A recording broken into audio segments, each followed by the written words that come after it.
Meus irmãos, já cumprimentamos a todos por ocasião do início do culto, então eu gostaria de ser mais delongas. Abrimos a palavra do Senhor no livro do profeta Abacuque. Abacuque. É difícil aí, né? Aí tem que lembrar daquela musiquinha da escola dominical, né? Que Vitória sabe de cola. Em casa ela diz: quando eu quero encontrar um livro, pai, Miqueias, Naum, Abacuque, né? E vai cantando para chegar lá. Abacuque, profeta menor, considerado profeta menor, já na parte final do Velho Testamento, do Antigo Testamento. Abacuque, no seu capítulo 3. Nós vamos ler o capítulo 3 para contextualizar melhor o nosso foco na mensagem, mas a nossa mensagem se dará a partir focada no 16, tá bom? 3 diz assim a palavra do Senhor. Oração do profeta Abacuque, sob a forma de canto. Tenho ouvido, ó Senhor, as tuas declarações e me sinto alarmado. Aviva a tua obra, ó Senhor, no decorrer dos anos, e no decurso dos anos faze-a conhecida. Na tua ira, por favor, lembra-te da tua misericórdia. Deus, vem de Temã e do monte Parã, vem o santo. A sua glória cobre os céus e a terra se enche do seu louvor. O seu resplendor é como a luz, raios brilham da sua mão e ali está velado o seu poder. Adiante dele vai a peste e a pestilência segue os seus passos. Ele para e faz tremer a terra. Olha e sacode as nações. Esmigalha-se os montes primitivos, os outeiros eternos se abatem, os caminhos de Deus são eternos. Veja as tendas de Cusã em aflição, o acampamento da terra de Midian tremem. Acaso é contra os rios, Senhor, que estás irado? É contra os ribeiros a tua ira? Ou contra o mar o teu furor? Já que andas montado nos teus cavalos, nos teus carros de vitória? Tira a descoberto o teu arco e farta está a tua aljava de flechas. Tu fendes a terra com rios. Os montes te veem e se contorcem. Passam torrentes de água às profundezas do mar. Fazem ouvir a sua voz. E levantam bem alto as suas mãos. O sol e a lua param nas suas moradas. Ao resplandecer a luz das tuas flechas similantes, ao fulgor do relâmpago da tua lança.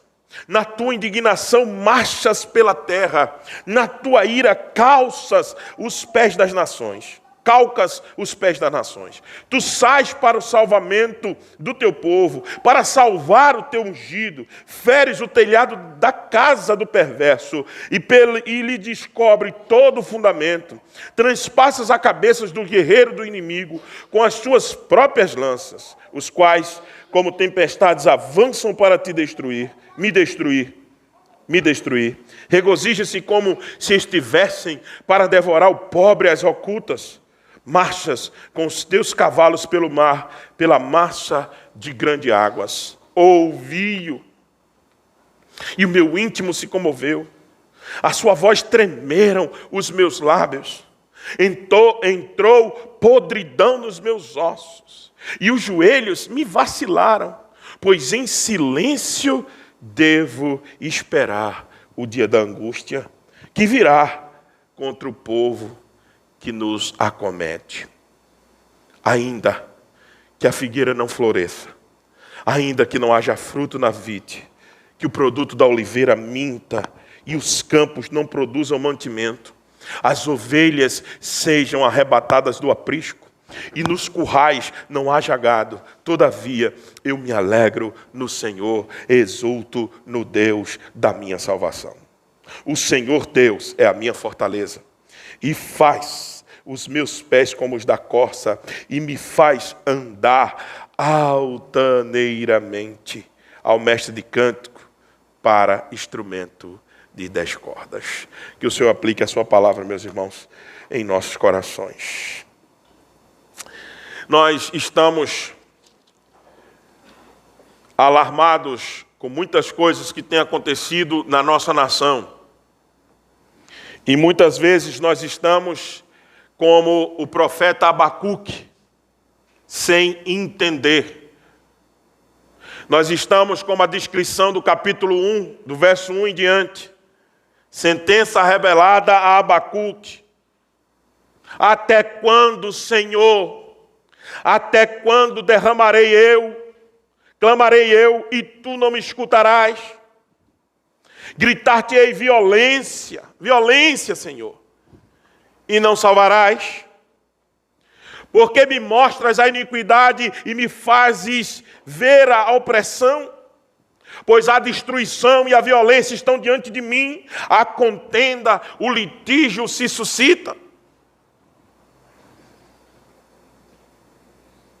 Por esta causa, a lei se afrouxa, Senhor, e a justiça nunca se manifesta, porque o perverso cerca o justo e a justiça é torcida. Quem nesses tempos, não só agora, mas há algum tempo nessa nação não tem se sentido assim? Até quando, Senhor, violência? Até quando morte escancarada na nossa cara? Até quando a justiça não vai prevalecer? Até quando o perverso vai cercar o justo? Até quando, Senhor? Até quando? Você tem esse sentimento? Até quando o teu povo está fazendo jejum? Oramos, nós fizemos jejum aqui, domingo 22, muitos irmãos aderiram. Nós clamamos pela nação. E até quando parece que a gente clama e o Senhor não ouve? A sensação que a gente tem é de injustiça. A sensação que a gente tem é de roubo, de fraude, de perseguição ao justo.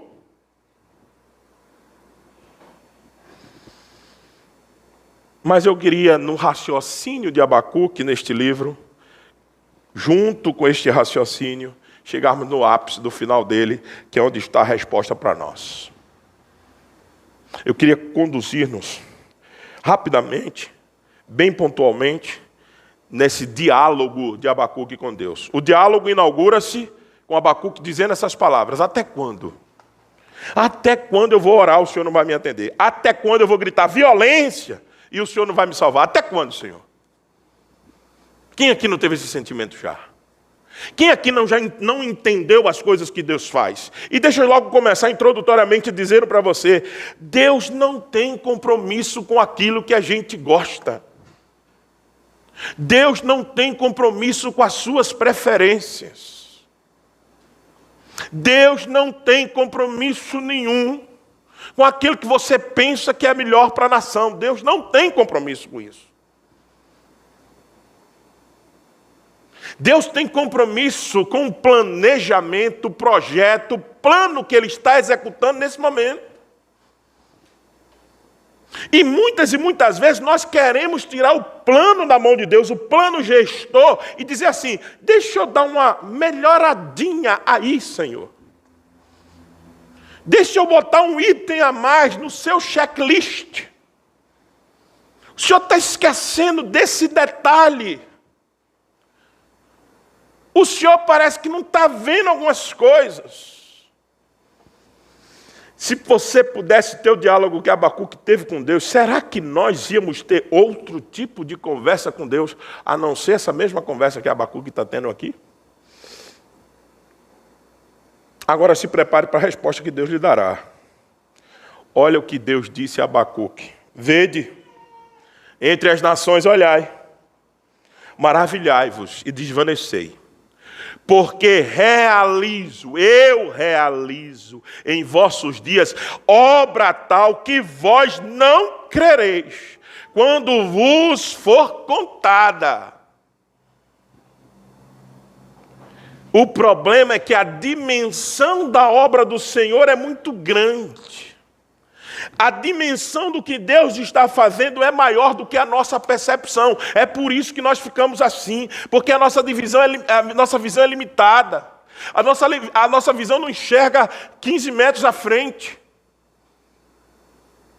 A nossa visão, meus irmãos, não é a visão de Deus. É isso que Deus está dizendo. Eu estou realizando obras que vocês não podem compreender. Eu realizo em vossos dias obra tal que vós não crereis quando vos for contada.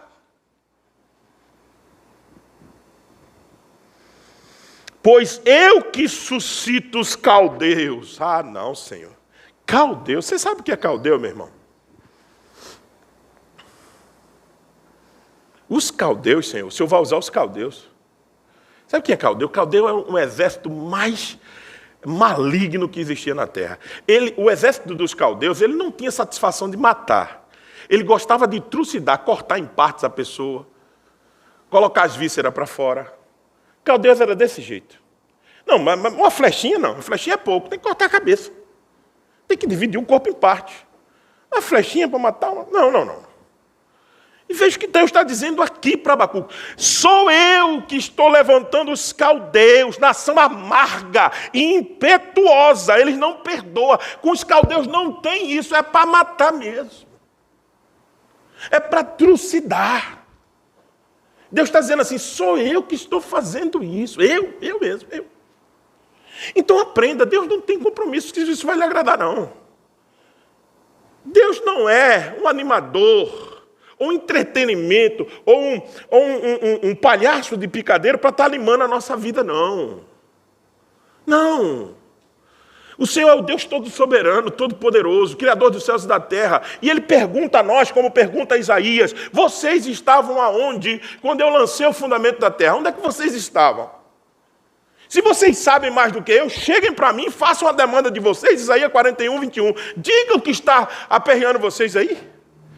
Agora faça o seguinte, quando vocês vierem para cá, vocês falem das coisas antigas e digam o que vai acontecer no futuro, porque eu sou Deus e sei das coisas do passado e o que vai acontecer no futuro.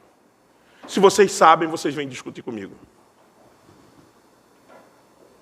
O problema é que quando as coisas apertam, a gente quer ser Deus. O problema é que quando a gente não entende certas coisas, a gente quer o controle do jogo, do plano. E Deus está dizendo, não, eu estou fazendo coisas que vocês não vão entender nunca. Eu estou levantando caldeus, nação amarga e impetuosa, que vai marchar pela largura da terra. Sabe o que é isso? Eles vão, sabe uma vassoura varrendo a largura da terra, é o seguinte, de uma ponta a outra, os caldeus vão vindo assim, ó. E eu vou levantar eles, diz o Senhor, e vou usá-los. Eles são pavorosos. Olha, quem está dizendo, ô pastor, onde é que o senhor tirou? Claro, a gente faz uma análise histórica, mas Deus está dizendo quem são eles. Nação amarga, impetuosa, são pavorosos e terríveis. Eles põem medo mesmo. Deus está dizendo, eu vou usá-los. Os cavalos deles são mais ligeiros que existem do que o leopardo. Os cavalos deles são mais treinados, eles vêm passando por cima com o cavalo, com tudo. Mais ferozes do que lobo ao amanhecer. Os seus cavaleiros que se espalham por toda parte, sim, os seus cavaleiros chegam de longe, voam como águia que se precipita a devorar. Você está entendendo a cena? Deus está dizendo assim, eu vou levantar o pior exército do mundo mesmo contra vocês. E eu vou trazê-los, eles são impetuosos. Eles não brincam em serviço. O cavaleiro deles são como água, os cavalos correm muito velozes. Eles escarnecem os reis, os príncipes são objeto do seu riso, riem-se de todas as fortalezas, porque amontoam a terra, as tomam, então passam como passa um vento e seguem. Fazem-se culpados este cujo poder é o seu Deus. Se você ouvisse essa resposta do Senhor, quando você fosse dizer, até quando, Senhor? Violência. Aí Deus dissesse um negócio desse para você. Qual seria a sua reação? Você ia gostar? Abacuque também não gostou do que ouviu. E provavelmente a nossa reação seria a reação de Abacuque. Veja como é que Abacuque reage. Peraí. Eu não estou entendendo mais nada. Eu estou clamando aqui por justiça, por retidão, por coisa certa. Aí o Senhor diz que vai usar o pior povo, o povo mais escarnecedor, os ímpios, eles são terríveis. O Senhor vai usar isso? É isso que o Senhor está querendo dizer? Então, peraí. Não és tu desde a eternidade o Senhor? Meu Deus e meu santo? Não morreremos. O Senhor, para executar juízo, puseste pelo povo tua rocha, o fundaste para servir de disciplina. Tu és tão puro de olhos que não podes ver o mal, e a opressão não podes contemplar. Por que, pois, toleras que procedam perfidamente de que te cales, quando o perverso devora aquele que é mais justo do que ele? Espera aí, o Senhor é o dono da terra, o Senhor é o nosso Salvador, por causa disso nós não morremos, e o Senhor agora vem nos dizer que vai usar o povo mais ímpio da terra para destruir o justo? Eu não estou entendendo. Veja, meus irmãos, não tenha medo de ter esses diálogos com Deus. Abacuque em nenhum momento é desrespeitoso. Abacuque reconhece que a salvação vem do Senhor, primeiro verso, o Senhor para executar juízo, puseste aquele povo, eu entendo isso. Agora, uma coisa só que eu não entendo, Senhor, é como o Senhor pode usar um povo daquele contra justo. Isso eu não entendo. Isso eu não consigo entender, é demais para a minha cabeça. Por que fazes os homens como peixe do mar? Como répteis, que não tens quem os governe? Por quê? O Senhor não dá domínio sobre essas pessoas, não? A todos levanta o inimigo como anzol, pesca-os de arrastão e ajuntas na sua rede varredora. Por isso ele se alegra e se regozija. Por isso oferece sacrifício à sua rede e queima incenso às suas varreduras, porque por elas enriqueceu a sua porção e tem gordura a sua comida. Acaso continuará por isso, esvaziando a sua rede e matando sem piedade os povos? Veja o que Abacuque está dizendo. O Senhor está dizendo que eles vêm como um arrastão, e aí é por isso que eles cultuam a rede dele, cultuam a varredura. Eles não cultuam o Senhor vai usar a quem não cultua o Senhor, a quem não tem temor do Senhor.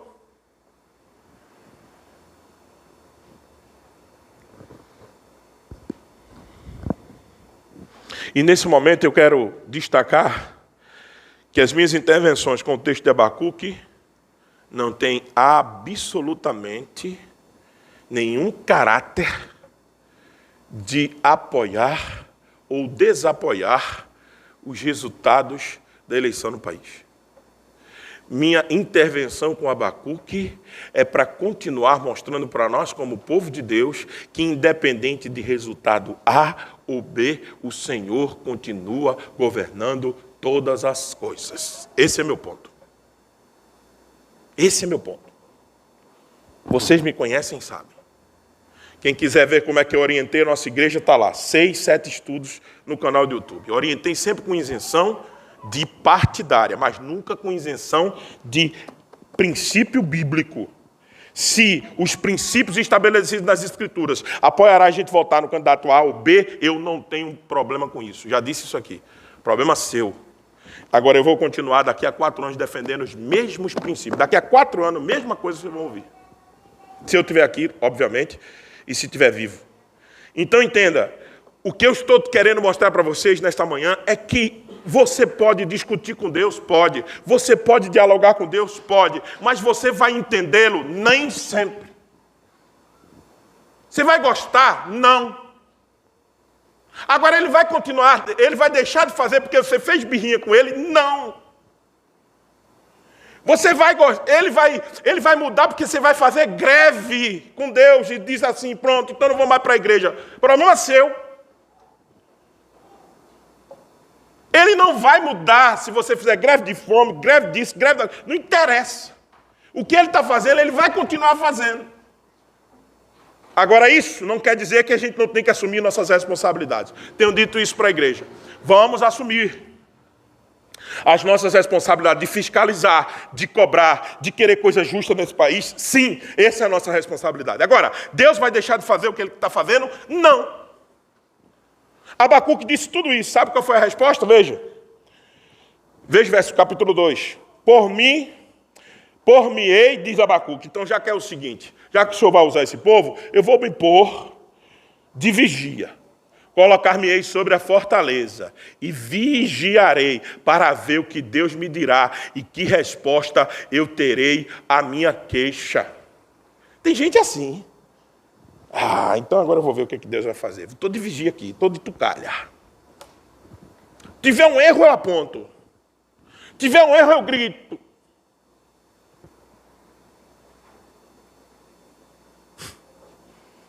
Como o seu Deus, se você pensa assim, é pequeno. Nosso Deus é grande demais para querermos enquadrá-lo na maneira como a gente pensa. Abacuque disse, vou sentar e vou ficar aqui, só olhando. Se alguma coisa tiver, eu vou fazer minha queixa. Aí sabe o que o Senhor disse? Respondeu, o Senhor lhe disse. Escreve a visão. Grava na tábua aí, para que possa ler até quando quem passar correndo. Porque a visão ainda está para cumprir-se no tempo determinado, mas se apressa para o fim e não falhará. Se tardar, espera-o, porque certamente virá e não tardará. Eis o soberbo, sua alma não é reta nele, mas o justo viverá pela fé. Esse é o ponto da nossa pregação de hoje. O tema é, o justo viverá pela fé. O justo não vive por aquilo que ele entende. O justo não vive porque ele desconfia que Deus está errando a mão.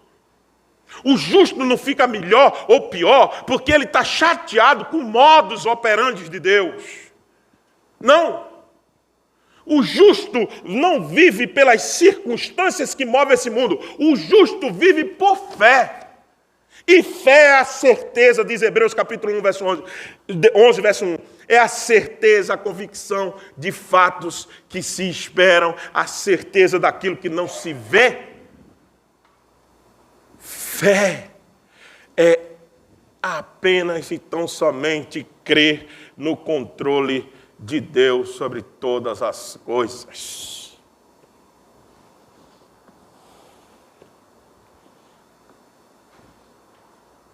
E alguém pode estar dizendo assim, mas pastor, esse é um discurso muito isentão. Não é mesmo. O discurso de isentão é daqueles 32 milhões de pessoas que não foram votar. Esses são os isentos. São responsáveis por se omitir num momento tão importante da história da nação. Eu fui lá, eu orientei a igreja e fui lá e fiz o meu papel. Não me considero isento. Agora, eu sou pastor, sou pregador, e o profeta tem compromisso de anunciar a palavra. E a palavra diz que, independente de qualquer coisa, o Senhor continua no governo. Comandando, você pode entender, pode não entender, pode gostar, pode não gostar, o justo viverá pela fé. O soberbo não. Veja o verso 4. Eis o soberbo. Cuidado, Abacuque, para não ir para a soberba. É isso que Deus está dizendo. Cuidado.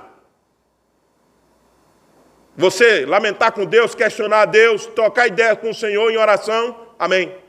Mas cuidado com a sua soberba de querer mandar no que Deus tem que fazer. Por fim da força, você querer mudar as coisas, só força do seu braço, ir para a luta, sim, vá para a luta. Quer protestar? Proteste, eu já disse isso no meio da semana. Proteste, faça o que você quiser. Agora, saiba, nada vai mudar se Deus não permitir e não agir para que isso aconteça. Assim como o vinho é enganoso, tão pouco permanece o arrogante. Cuidado, Deus está dizendo assim, cuidado para você não estar na arrogância, viu, Abacuque? Cuja gananciosa boca se escancara como sepulcro. Cuidado no que vocês falam. É sepulcro diante de Deus. É como a morte que não se farta. Ele ajunta para si todas as nações e congrega todos os povos. Ele é o dono de todas as nações. Ele congrega todos os povos. E aí o Senhor acaba o capítulo 2 para a gente focar no capítulo 3, para partirmos para as aplicações. Calma, Deus agora vai dizer assim, não levantarão, pois todos estes contra ele um provérbio, um dito zombador, dirão, verso 5, ai daquele que acumula que não é seu, e daquele que a si mesmo se encarrega de penhores. Não se levantarão de repente os teus credores, e não despertarão os que hão de abalar. Tu lhes servirá de despojo, visto como despojaste as muitas nações, todos os mais povos te despojarão. Deus está falando isso para quem agora? Você tem que entender que palavra é essa que está sendo dirigida para quem? Para Israel? Para os caldeus que vêm espoliando as nações, eles também cairão. Calma. Deus pode usar quem Ele quer, o ímpio que Ele quiser, mas esse ímpio também prestará contas diante de Deus. Ele não ficará impune. Eles cairão. Eles serão abatidos por Deus. Ai daquele pelo qual o Senhor usa. Deus usou os caldeus, abateu os caldeus. Deus usou Sírio, o grande rei Sírio. Deus abateu Sírio. Ele usa quem quer, quando quer, na hora que quer. Agora também, por quê? Por causa da responsabilidade humana. Soberania de Deus não anula a responsabilidade humana. Deus se utilizou do pecado dos irmãos de José, quando venderam-os como escravo. Mas os irmãos de José pagaram por isso. Pagaram com fome. E foram ainda, por misericórdia, ajudados pelo próprio irmão que venderam. Judas traiu Jesus. Jesus precisava ir à cruz, soberania divina. Judas traiu Jesus, responsabilidade humana. Mas Deus cumpriu o seu propósito de matar o seu filho na cruz do Calvário, pagando o preço do nosso pecado. Esse é nosso Deus. Esse é um Deus que você não vai compreendê-lo totalmente.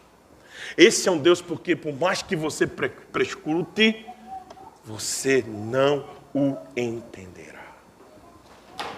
Completamente não. Completamente não. Vamos para o capítulo 3, então. Acabou-se aqui o diálogo. Deus disse, calma. Viva pela fé e eu vou destruir também aqueles que eu estou usando. Calma aí. Não vou ficar impune, não. Estão fazendo mal na nação? Estão perturbando a nação? Vão ser abatidos. Serão. Questão de tempo. Questão de tempo. Se não se arrependerem, se não encontrar lugar de arrependimento, serão abatidos. Fiquem tranquilos com isso. Deus os julgará. Todos que estão fazendo mal. Todos os que estão fazendo mal. E tem muita gente fazendo mal nessa nação. Muita gente. E serão abatidos. Agora, o final do capítulo 3, o capítulo 3 em si, é a oração resposta de Abacuque. Se lembra? Inaugura o capítulo 1, Abacuque reclamando. Deus responde, Abacuque responde a Deus, Deus responde a Abacuque. Agora a resposta de Abacuque final é o capítulo 3, ele responde em forma de cântico.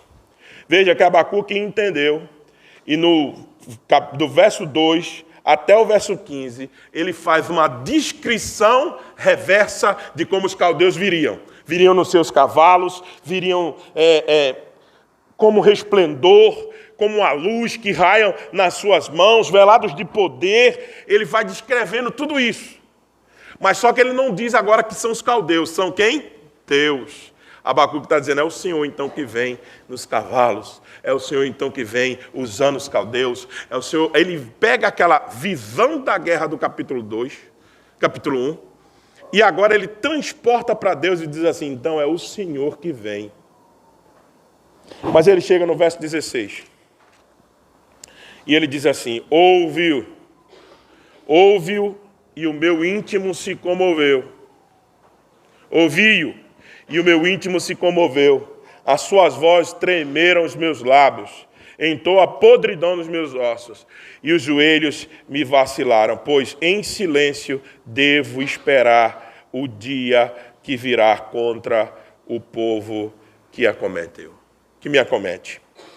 Que nos acomete. O justo viverá pela fé, e a primeira coisa que nós, da grande lição de todo esse diálogo no final do capítulo 3, é que A fé do justo sabe esperar. A fé do justo não pode se precipitar. A fé do justo não pode se acomodar, é verdade. Ela tem que dar resposta àquilo que ela está vivendo, mas ela não pode se precipitar. Veja o que Abacuque diz: em silêncio devo esperar o dia da angústia, que virá contra o que neles acometem. É difícil os nossos dias, são terríveis, são meio tenebrosos, são também. Agora, nesses dias, o que nós não podemos perder como elemento de fé é a espera naquilo que Deus está fazendo. Espere e você verá. Espere e você verá como Ele salvará o seu povo. Salvará de quê? Talvez até vindo, voltando, restaurando a sua igreja, sim, amém. Mas salvando do vexame que nós podemos dar com a nossa fé pequena, meus irmãos. Do mau testemunho. Uma coisa que nós deveríamos temer ao Senhor era dar mau testemunho na hora da nossa perseguição. Que a gente não negue quando nós formos perseguidos. Que a gente não retroceda quando a nossa fé estiver em teste. Que a nossa fé espere confiadamente. Esse é o primeiro ponto. No final de Abacuque 3, a fé espera, mesmo no tempo de angústia. A fé tem a característica de esperar. Agora veja o verso 17 e verso 18. Ainda que a figueira não floresça, nem haja fruto na vide, o produto da oliveira minta, e os campos não produzam mantimento, as ovelhas sejam arrebatadas do aprisco, e nos currais não haja gado, todavia eu me alegro no Senhor, exulto no Deus da minha salvação. Além de ter, a fé cristã tem que ser uma fé que espera, a fé cristã não deve se guiar por vistas. Nós cantamos aqui, essa paz que sinto em minha alma, não é porque tudo me vai bem. Não olhe as circunstâncias, não. Olhe o seu amor, seu imenso amor. Não me guio por vistas. Não tenho que ter o meu ânimo, o meu vigor, baseado naquilo que eu estou vendo. Eu preciso colocar a minha fé no lugar certo, perseverar com ela, para que eu absolutamente não fraqueje quando no curral não houver gado, quando o produto da oliveira mentir, ou seja, que não ter frutos na oliveira, que não ter gado no curral, que não há pasto no aprisco. Todavia, ao contrário disso, eu preciso continuar exultando e me alegrando no Deus da minha salvação. Eu digo sempre que isso sim é coisa de gente grande. Eu tenho dito à igreja, coisa de gente grande não é você defender, conhecer toda a teologia bíblica e a sua forma argumentativa. Não é conhecer as grandes doutrinas, saber dialogar e vencer algum tipo de argumentação na escola, no trabalho, e você sair dizendo que ganhou o debate. Não, isso é coisa de menino, de criança. Coisa de gente grande. É continuar se alegrando quando tudo ao seu redor continua caindo, desmoronando. Quando você não vê expectativa, quando você não vê saída, quando você não vê melhora.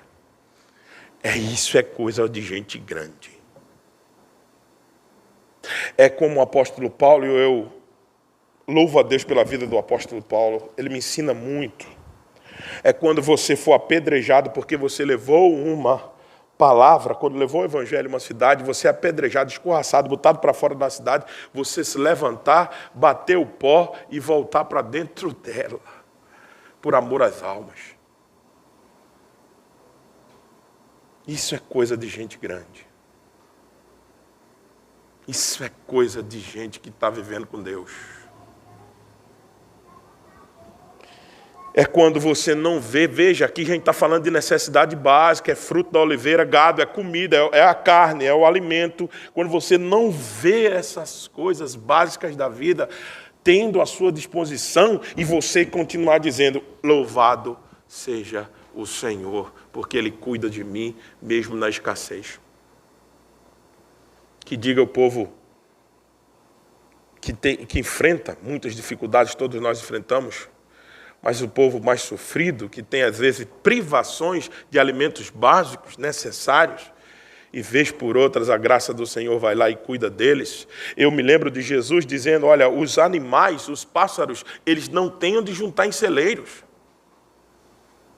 A gente vê uma possível paralisações aqui ou acolá e a gente preocupa, corre no mercado e faz feiras, né? Aqueles que podem e os que não podem. Alguém disse assim, vai lá abastecer do carro porque vai acabar a gasolina. Eu fiquei pensando o seguinte, eu posso ir lá e abastecer meu carro.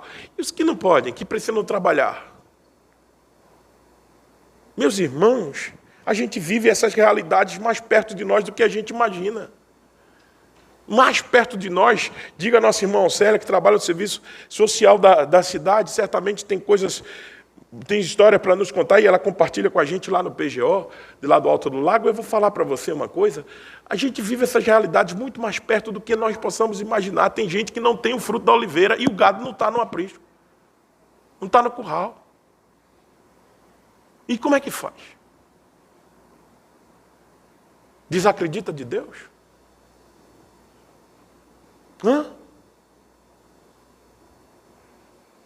É a hora da fé ser demonstrada. É para essas horas que os nossos discursos foram feitos, nossa consciência de ensino foi feita para essa hora a gente aplicar tudo isso. Me lembro uma cena que nunca me sai da cabeça, cena do reverendo Osias Cardoso. Hoje está lá no Pará. Os irmãos conhecem a nossa igreja aqui, ora por ele. E já ajudou como foi possível. No enterro do seu filho, cemitério do Parque, ele disse assim, agora é a hora de eu juntar todas as mensagens que eu falei sobre esperança, glória eterna e final, e aplicar na minha vida, enterrando meu filho de 22 anos de idade. Tem momentos na vida nossa que é para experimentar nossa fé. Lembra-se de Abraão, filho da promessa. Deus vai e pede, mata, sacrifica-o. Abraão sai e vai lá e vai matar Isaac. Não mata porque Deus intervém. Isso é fé.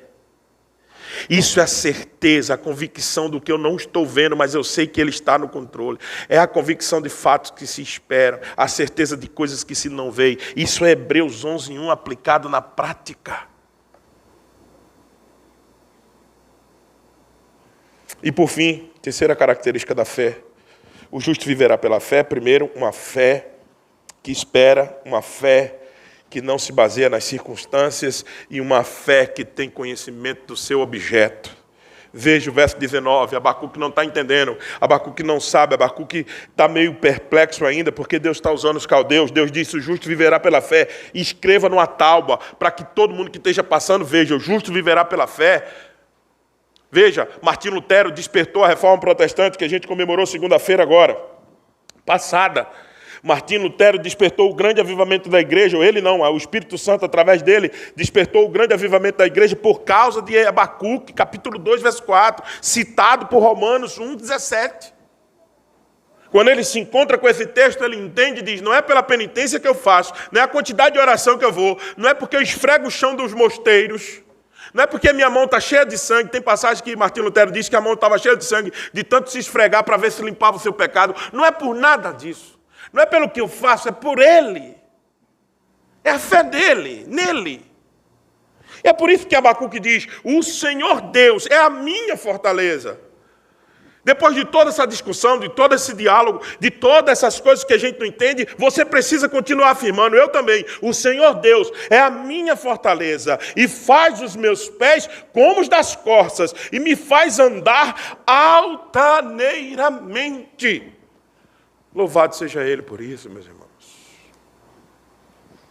É Ele que me faz andar altaneiro, é Ele que me faz os pés sobre as costas. As costas parecem que pulam os obstáculos, já viu? Uma corça corre livremente.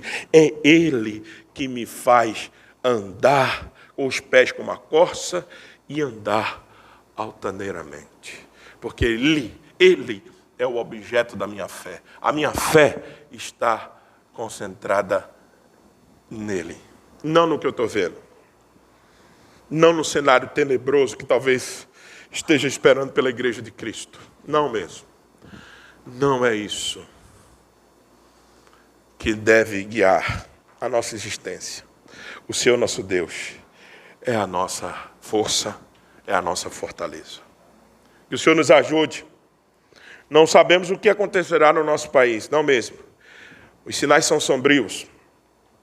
Há expectação por uma paralisação geral amanhã. Mas e daí?